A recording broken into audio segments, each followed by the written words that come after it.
আসসালামু আলাইকুম। তো সবাই কেমন আছেন? আশা করছি ভালো আছেন। আমি আলহামদুলিল্লাহ ভালো আছি।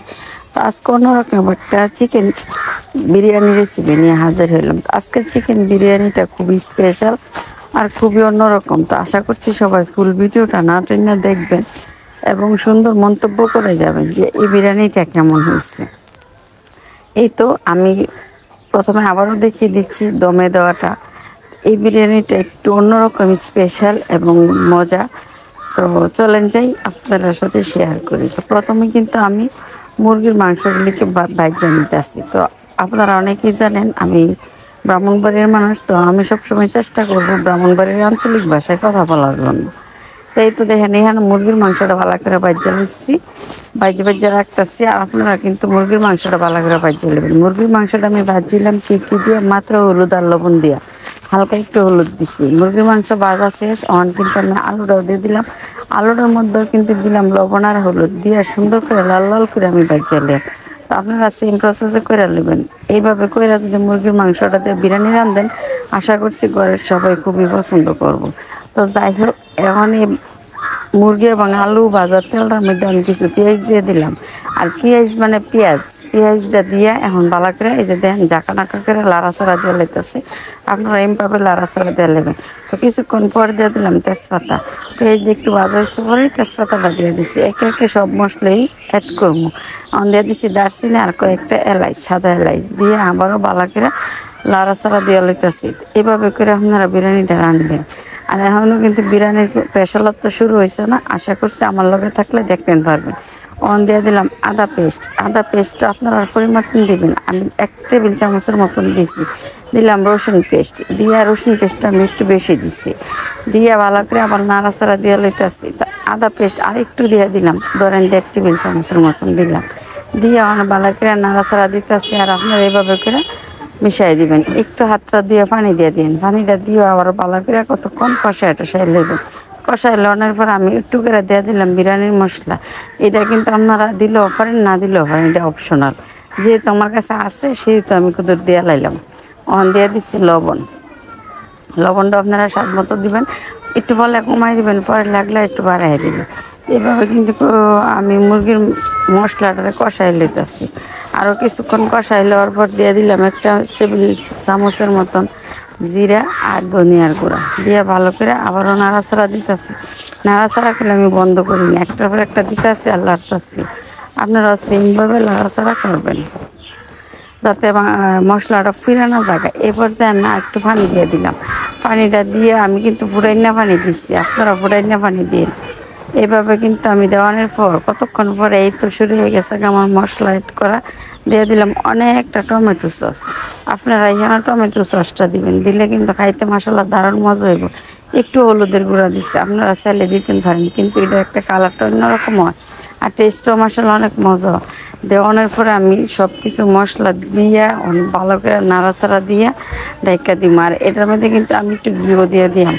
আর ঘিটা দিলে এটার ফ্লেভারটা আরও বেশি ভালো হতো। কিছুক্ষণ কষানোর পর ডাইকা দেন তেল একটার উপরে গেছে।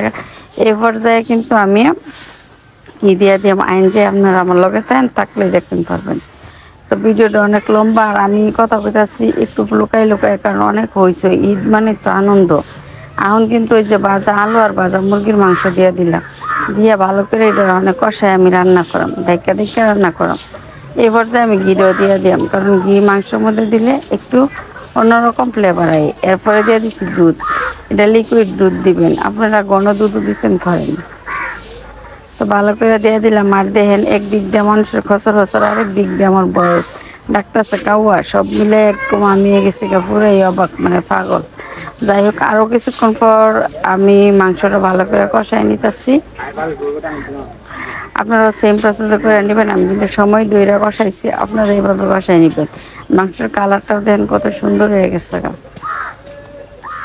ক্যামেরাটা আমি একটু ঠিক করে দিতেছি, কারণ আমি আতলে এক হাতে ভিডিও করে এক হাতে লড়াচড়া দিয়ে লেগে একটু লড়াচড়া করতেছি। কিছুক্ষণ কষানোর পর আমি দিয়ে দিলাম পোলাওর চাউলটা আমি দিয়ে রাখছিলাম। আর সবচেয়ে বড় কথা, এবং মাংসটা যতক্ষণ পর্যন্ত সিদ্ধ নয় ততক্ষণ পর্যন্ত কিন্তু আপনারা রান্না করবেন। 80% সিদ্ধ হয়ে গেলে মুরগির মাংস দিয়ে পোলাওর চাল দিয়ে দিবেন। আর পোলাওর চালটা দিয়ে এখন আমি জাকা নাকা করে আবার নাড়াচাড়া দিয়ে লইতেছি। আপনারা এইভাবে সুন্দর করে নাড়াচাড়া দিয়ে দিবেন। দিয়ে মিশাইয়া কিছুক্ষণ আমি ভাজাভুজি করে লইলাম। আর এই পর্যায়ে আমি ঘি দিতাম না, ঘিটা আমি পরে দিয়াম। ইহানো আমি আরেকটু বিরিয়ানি মশলা অ্যাড করে দিয়াম। আর বিরিয়ানি মশলাটা দিলে অন্যরকম একটা স্বাদ হয়, এটা আপনারা বলে মানেন আর না মানেন বুঝতে হইব, আমি কিন্তু দিই। তো দিয়া এই তো দিয়ে দিয়ে লাইলাম, ওখানে আবারও কিছুক্ষণ নাড়াচাড়া দিলাম। এই তো নাড়াচাড়া কইরা ফুটন্ত গরম পানি দিই মইটার মধ্যে, যেহেতু চাউলটা অনেকক্ষণ ভাজা হয়ে গেছে।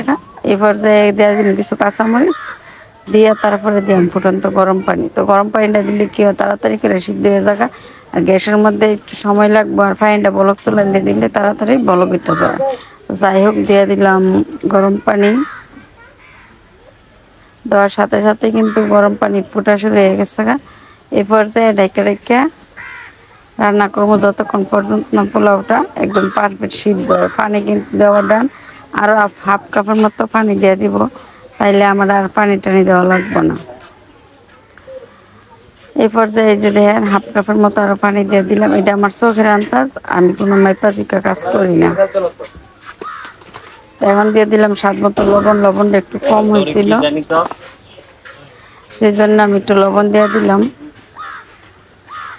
দিয়া এই পর্যায়ে কিন্তু আমি এটারে দমে বসায় রাখবো, মানে নাড়াচাড়া না দিয়ে এটারে আমি ডাইকা দেবো সুন্দর করে। ঘিটা একদম নামানোর আগে দিলাম, যাতে সুন্দর একটা ফ্লেভার পাওয়া যায়।